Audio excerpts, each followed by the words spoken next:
নমস্কার। Ramakrishna TV YouTube চ্যানেলের পক্ষ থেকে সকল মা, বাবা, দাদু, দিদা, ঠাকুমা, ঠাকুরদাদা, দাদা, দিদি, ছোট ছোট ভাই বোনদের জানাই অনেক অনেক ভালোবাসা, প্রীতি ও আন্তরিক শুভেচ্ছা। সবাই ভালো আছেন, ভালো থাকবেন। আমি আবারও চলে এসেছি শ্রী শ্রী রামকৃষ্ণ মিশনের স্বামী গীতানন্দ মহারাজজির কথায় ভাগবত কথা সম্পর্কে আলোচনা করতে, এবং আমরা আলোচনায় আছি 30 নম্বর অধ্যায় উদ্ধবের ব্রজে গমন পর্ব 2, এবং আজকে আমরা আলোচনা করব দ্বিতীয় ভাগ। তবে একটাই কথা বলবো, মধ্যখানে 2 সপ্তাহ শ্রীমদ্ ভগবত ভাগবত কথা নিয়ে আমরা আলোচনা করতে পারিনি, কারণ আমি একটুখানি পারিবারিক সমস্যার মধ্যে ছিলাম। তার জন্য আমাকে সবাই ক্ষমা করে দেবেন। এবং যারা যারা আমার আগের ভিডিও বা এপিসোডগুলি ভাগবত কথা থেকে দেখা মিস করেছেন, অবশ্যই তাদেরকে আমি অনুরোধ করব আমার রামাকৃষ্ণা টিভি ইউটিউব চ্যানেলে আসবেন এবং ভাগবত কথা প্লে লিস্টে গিয়ে আগের ভিডিও বা এপিসোডগুলো দেখে নিতে পারবেন। তো চলুন আজকের আলোচনা শুরু করা যাক ভাগবত কথার থেকে 30 নম্বর অধ্যায় উদ্ধবের ব্রজে গমন দ্বিতীয় পর্ব থেকে দ্বিতীয় ভাগ। একে অপরের প্রতি যে মিত্রতা তা কেবল প্রয়োজন সিদ্ধির জন্যই হয়ে থাকে। দৃষ্টান্ত স্বরূপ বলছেন, দুশ্চরিত্র পুরুষের কুলটা নারীর প্রতি মিত্রতা এবং মৌমাছিদের ফুলের সাথে মিত্রতা কেবল স্বার্থ সিদ্ধির জন্যই হয়ে থাকে। স্বার্থ যতক্ষণ পর্যন্ত থাকে, মিত্রতাও ততক্ষণ পর্যন্তই।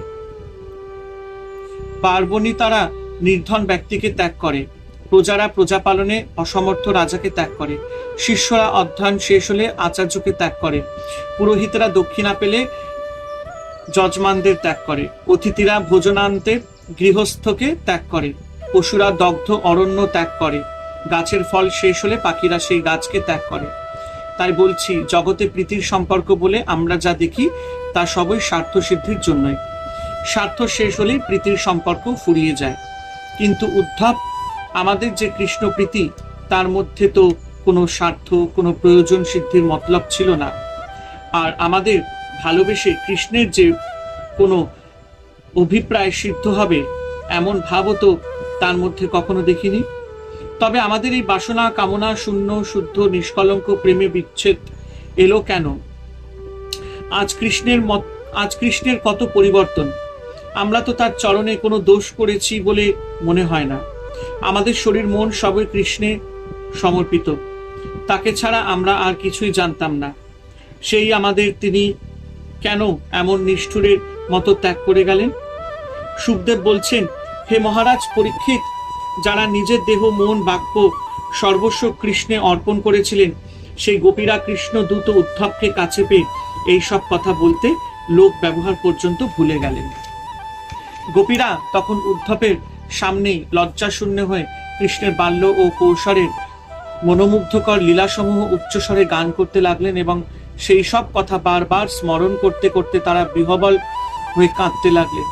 কৃষ্ণের ব্রজলীলার মধুর স্মৃতি গোপীদের মনে উদয় হতেই তারা কৃষ্ণে এতই আত্মহারা হয়ে পড়লেন যে তখন তাদের শরীর এবং পরিবেশে কোনো জ্ঞানই রইল না। একজন অপরিচিত পুরুষ তাদের কাছেই রয়েছেন, এ কথাও ভুলে গিয়ে তারা কৃষ্ণের জন্য কাঁদতে লাগলেন। কৃষ্ণ প্রেয়সী গোপীদের প্রেমের গভীরতা, কৃষ্ণের প্রতি তাদের অভিমান, কৃষ্ণের জন্য তাদের আবেগ, উৎকণ্ঠা এবং লজ্জাশূন্যতা দেখে উদ্ধব অত্যন্ত বিস্মিত এবং অভিভূত হলেন। ভগবানকে পরম প্রেমাস্পদ ভেবে কেউ যে তার জন্য এমন উৎকণ্ঠিত হতে পারে, তাতে এমন তন্ময়তা লাভ করতে পারে, উদ্ধব তার স্বপ্ন ভাবতে পারেনি। তাই তিনি মনে মনে গোপীদের বারবার প্রণাম করে গোপীদের ভাব তরঙ্গ দেখতে লাগলেন। সুখদেব বললেন, তখন কোনো এক সদা কৃষ্ণ ভাবিতা কৃষ্ণময়ী গোপী একটি ভ্রমরকে দেখে তাকে প্রিয়তমের দূত কল্পনা করে উদ্ধবের সামনে বলতে লাগলেন, ইনি গোপী শ্রেষ্ঠা শ্রী রাধিকা। তিনি সর্বদাই কৃষ্ণের ভাবে তন্ময় হয়ে থাকেন, ভাবনেত্রে সদাই কৃষ্ণকে দেখেন এবং মনে মনে তার সাথে কথাবার্তা মান অভিমান করেন। শ্রী রাধা কৃষ্ণের কথা চিন্তা করতে করতে ধ্যান নেত্রে দেখলেন যে কৃষ্ণ কোনো মথুরাবাসিনী রমণীর সাথে বিহার করছেন। কল্পনা নেত্রে এই দেখে তিনি কৃষ্ণের উপর অত্যন্ত ক্রুদ্ধ হয়ে অভিমান করলেন। ঠিক এই সময় একটি ভ্রমর এসে তার পায়ের কাছে গুঞ্জন করতে লাগলো। দিব্য উন্মাদ অবস্থায় শ্রী রাধার মনে হলো কৃষ্ণই তার মান ভঞ্জনের জন্য ভ্রমরটিকে দূত করে পাঠিয়েছেন। এই সবই শ্রী রাধার কল্পনা। কিন্তু তীব্র বিরহ অবস্থা এগুলোকে সত্য বলে মনে করে ভ্রমরকে বললেন। শ্রী রাধা বলছেন, ওহে মধু, কি তব বন্ধ কপটের দূত আমার সপত্নীদের বুকের কুমকুমে কৃষ্ণের গলার মালা রঞ্জিত হয়েছিল, আর তুই সেই মালার উপরে বসে তার দাড়ি ফাঁক রাঙিয়ে এখানে এসেছিস। এই অবস্থায় তুই আমাদের চরণ স্পর্শের যোগ্য নস। তোর আর আমাদের মানভঞ্জন করতে হবে না, তুই বরং মথুরায় চলে যা। তুই যার দূত, সে কৃষ্ণের সেখানে অনেক মানিনী রয়েছে, তাদের মানভঞ্জন কর গিয়ে।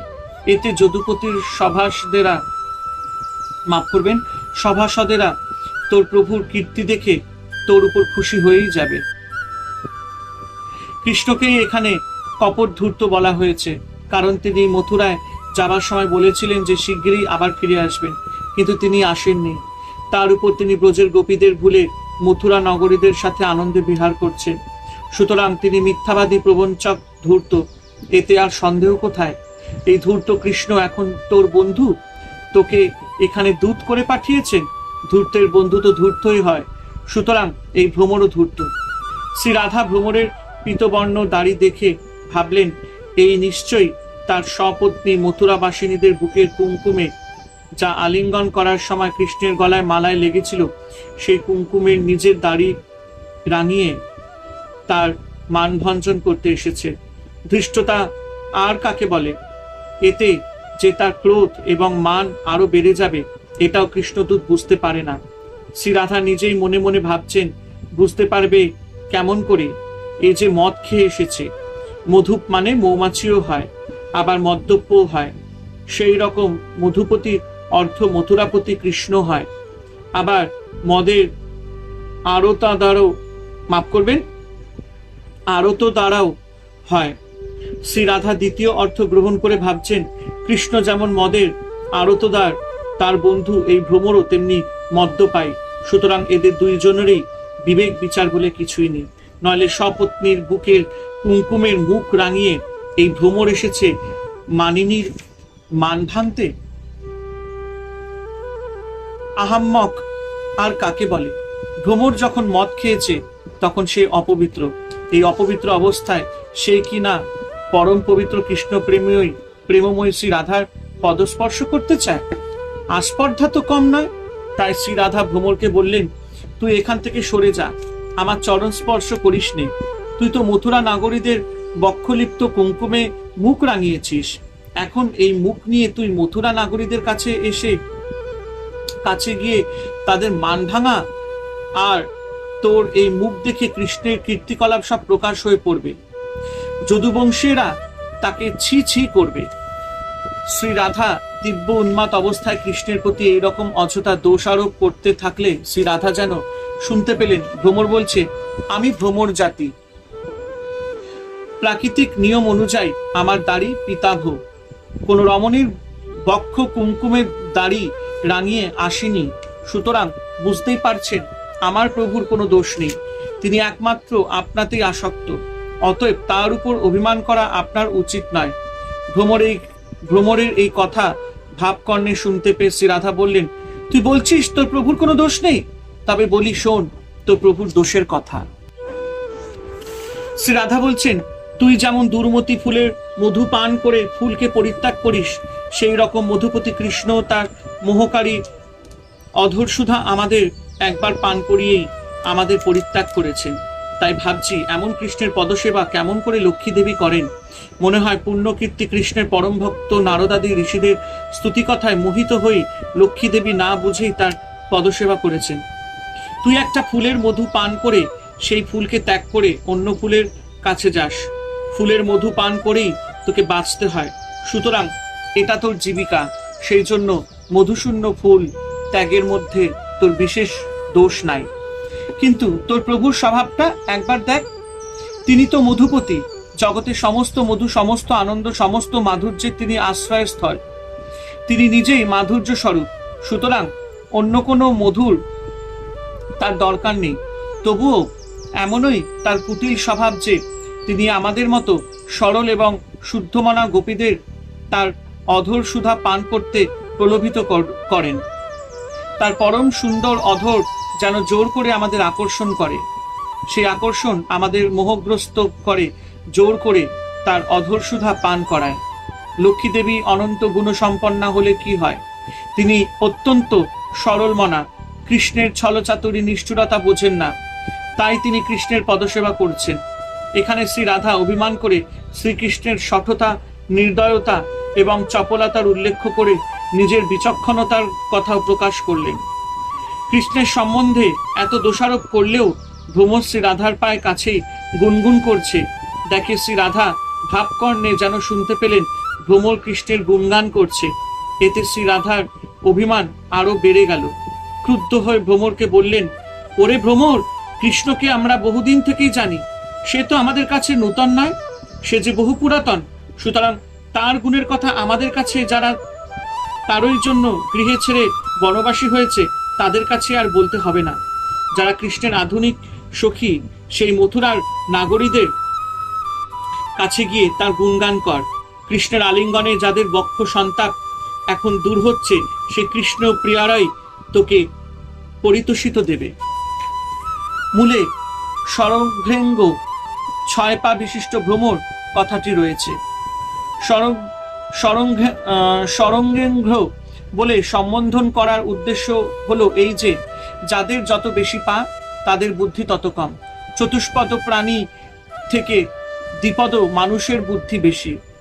তোর 6 পা, সুতরাং তোর বুদ্ধি চতুষ্পদ প্রাণীর থেকেও কম।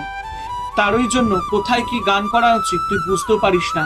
তাই তোকে বলছি, অর্জুন সখা কৃষ্ণের নতুন সখী মথুরা নাগরীদের কাছে গিয়ে তোর কপট কৃষ্ণের কপট গুণ কীর্তন কর। তাহলে তারা নিজেদের সৌভাগ্যবতী বলে মনে করে তোকেও কিছু দান করবে। এখানে তো আমরা সেই কপট কৃষ্ণের জন্যই সর্বহারা বনবাসিনী, তোকে এক মুঠো চাল দেবারও আমাদের সামর্থ্য নেই। তাই বলছি, এখানে কৃষ্ণগুণ গান না করে মথুরার মানিনীদের কাছে গিয়ে কর, তাতে তোরও লাভ হবে। মথুরবাসিনীদের জড়িয়ে কৃষ্ণের প্রতি এমন কটাক্ষ এবং অপমানকর কথা শুনে উদ্ধব ভাবছেন যে শ্রী রাধার এসব কথা বলা ঠিক হচ্ছে না। কৃষ্ণ সর্বদাই শ্রী রাধার কথাই ভাবেন এবং গোপীদের সান্ত্বনা দেবার জন্যই আমাকে দূত করে পাঠিয়েছেন। উদ্ধবের এই চিন্তাধারা শ্রী রাধা ভ্রমরের গুঞ্জনের মধ্যে শুনতে পেয়ে ভ্রমরকে বললেন, ওহে কপট, বল দেখি, স্বর্গমর্ত পাতালে এমন কোন রমণী আছে যে কৃষ্ণের সুন্দর হাসি এবং ভ্রুবিলাস দেখে মোহিত হয়ে তার বশত্বা স্বীকার করবে না? বেশি কথা কি, স্বয়ং লক্ষ্মী দেবী পর্যন্ত তার চরণধুলির সেবিকা। তার কাছে আমরা আর কি? আমরা আজ সর্বপ্রকারে দিন এবং তার উপেক্ষিতা। তাই পূর্ণকীর্তি কৃষ্ণের সংবাদও আজ আমাদের দুষ্প্রাপ্য। কৃষ্ণময় শ্রী রাধা কৃষ্ণের বিরহে দিব্যোন্মাদ অবস্থান ভাবছেন যে ভ্রমর তার পায়ের কাছে গুনগুন করে মিনতি করে বলছে, হে দেবী, আমার প্রভু কৃষ্ণ আপনার প্রতি প্রিয় এবং তিনিও আপনার কাছে কোনো অপরাধ করেননি। সুতরাং তার উপর কি আপনার রাগ করা সাজে? আর অজান্তে যদি কোনো অপরাধ হয়েও থাকে তবে আপনি তা ক্ষমা করে তার সঙ্গে সন্ধি করুন।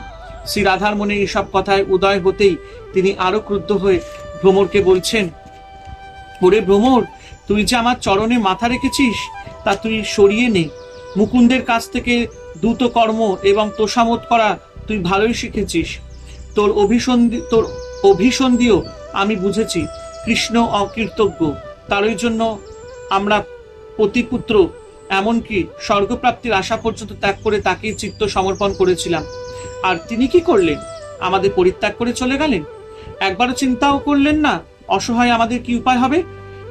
এমন যে নিষ্ঠুর অকৃতজ্ঞ শট, তাকে বিশ্বাস করে তার সঙ্গে সন্ধি করা চলে না।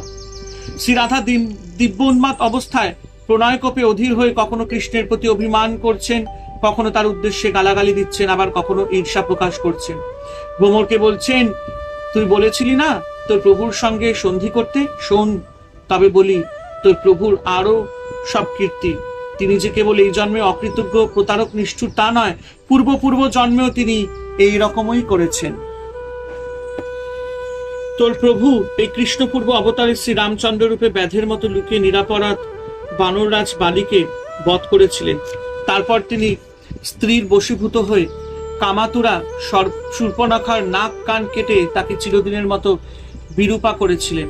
কাক যেমন লোকের দেওয়া খাবার খেয়ে তাকে চারিদিক থেকে ঘিরে অতিষ্ঠ করে তোলে, সেই রকম তোর প্রভু বামন অবতারে বলিরাজের দেওয়া পাদ্য অর্ঘ্য ইত্যাদি গ্রহণ করে ছল করে বলির সর্বস্ব অপহরণ করে তাকে নাক পাশে বন্ধন করেছিলেন। তোর প্রভু কৃষ্ণ, রামচন্দ্র, বামন এরা সবাই কালো। সুতরাং কালোর সাথে আর মিত্রতা নয়। কিন্তু কি করি, তার লীলা কথা পরিত্যাগ করা যে সম্ভব হচ্ছে না। শ্রী রাধা ভ্রমরকে লক্ষ্য করে বলছেন, তোর প্রভু কৃষ্ণপূর্ব অবতারে রামচন্দ্র রূপে ব্যাধের মতো লুকিয়ে বানররাজ বালিকে বধ করেছিলেন এবং এই অন্যায় কাজ তিনি করেছিলেন কেবল নিজের স্বার্থ সিদ্ধির জন্য। স্বার্থ কি না, সীতার অন্বেষণ এবং তার উদ্ধার। সুতরাং সুগ্রীবের প্রীতির জন্য তার ভাই বালিকে লুকিয়ে বধ করা হলো। কি জঘন্য প্রবৃত্তি! ব্যাধ তবু মাংস খাবার জন্য পশুবধ করে, কিন্তু বানরের মাংস তো খাওয়া চলে না। তবুও রামচন্দ্র তাকে বধ করলেন কেন? বালিকে বধ না করলে তার সাথে সুগ্রীবের ঝগড়াটা মিটিয়ে দিতে পারতেন। তাতে বালি এবং সুগ্রীবের মিলিত শক্তিতে সীতা উদ্ধারের কাজ ত্বরান্বিতই হতো। কিন্তু এসব না করে বালিকে গুপ্তভাবে বধ করা হলো। কি নিষ্ঠুর, হৃদয়হীনতার চূড়ান্ত। শুধু কি এই, রামচন্দ্র সীতার বশীভূত হয়ে শূর্পণখার নাক কান কেটে চিরদিনের মতো তাকে বিরূপা করে দিলেন। শূর্পণখার দোষ কি ছিল? শ্রী রামচন্দ্রের প্রতি আকৃষ্ট হয়ে সে তাকে পতিত বরণ করতে চেয়েছিল। রামচন্দ্র যদি ব্রহ্মচারী অথবা সন্ন্যাসী হতেন তবে না হয় শূর্পণখার প্রস্তাব দূষণীয় হতো, কিন্তু তা তো নয়। তার স্ত্রী যে তার সঙ্গেই ছিলেন, আর তখন পুরুষের বহু বিবাহ নিন্দানীয় ছিল না। সুতরাং বুঝলি ভ্রমর, তোর প্রভু কৃষ্ণ কেমন নিষ্ঠুর, হৃদয়হীন। আরো বলি শোন, রামচন্দ্র ক্ষত্রিয় ছিলেন, সুতরাং তার মধ্যে একটু নিষ্ঠুরতা থাকলেও থাকতে পারে। কিন্তু তোর প্রভু আরো পূর্বে ব্রাহ্মণের পুত্র হয়ে বামন রূপে এসেছিল বলির যজ্ঞশালায়। সেখানে বলির প্রদত্ত পাদ্য অর্ঘ্য ভোজনাদি গ্রহণ করলেন, আর প্রতিদানে সেই বামন বলির দেওয়া ত্রিপাদ ভূমি গ্রহণ করবার ছল করে বিরাট মূর্তি পরিগ্রহ করে দুই পায়ে স্বর্গ মর্ত পাতাল সবকিছুর অধিকার করে নিলেন। এই রকম সততা, অকৃতজ্ঞতা, নিষ্ঠুরতার কি কোথাও কোনো নজির আছে? শ্রী রাধা একটু চুপ করতেই তিনি যেন শুনতে পেলেন ভ্রমর বলছে, আপনি তো কেবল আমার প্রভুর নিন্দাই করছেন। তিনি যদি এতই খারাপ তবে তারই কথা বারবার বলছেন কেন? উত্তরে শ্রী রাধা বললেন, কি করি বল? তার কথা শোনা এবং বলা থেকে যে আমরা বিরত থাকতে পারি না। কারণ কৃষ্ণ কথা যে হৃৎকর্ণ রসায়না, হৃদয় ও কর্ণের পুষ্টিকারী। কৃষ্ণ কথা যে তব কথামৃতং তপ্ত জীবনম, উত্তপ্ত জীবনে তার কথাই যে অমৃত স্বরূপ এবং কলমশাপহম। কৃষ্ণ কথা সর্ব পাপ ও তাপ নিবারক। সুতরাং চেষ্টা করেও আমরা কৃষ্ণ কথা ভুলতে পারছি না। শ্রী রাধা একদিকে কৃষ্ণ কথার মহিমা কীর্তন করছেন এবং অপরদিকে প্রণয়কোপে কৃষ্ণকে গালাগালি দিচ্ছেন। শ্রী রাধার প্রেমে এই এক অদ্ভুত ভাব বৈচিত্র্য। উদ্ধব অবাক হয়ে শ্রী রাধার এই ভাব তরঙ্গ দেখছেন। উদ্ধবের মনে শ্রী রাধার এই সব প্রলাপের মধ্যে কেবল একটি কথাই সূচিত হচ্ছে, কৃষ্ণের প্রতি শ্রী রাধার কি অগাধ অচিন্তনীয় প্রেমাকর্ষণ। শ্রী রাধা কৃষ্ণের মিত্রতা ত্যাগ করে কৃষ্ণ নামের মহিমার কথা বলছিলেন, কিন্তু ভাবের আরেকটি তরঙ্গ উঠতেই শ্রী রাধা কৃষ্ণ কথারও দোষ বলতে লাগলেন। আসলে দোষের ছলে তিনি কৃষ্ণ কথার মহিমায় কীর্তন করতে লাগলেন। হরে কৃষ্ণ কৃষ্ণ কৃষ্ণ হরে হরে, হরে রাম রাম রাম হরে হরে। জয় শিব শম্ভু, জয় দেবী দুর্গা দুর্গতি নাশিনী, জয় মা কালী। ওং নমো ভগবত বাসুদেবায় নমঃ, ওং নমো ভগবত বাসুদেবায় নমঃ, ওং নমো ভগবত বাসুদেবায় নমঃ।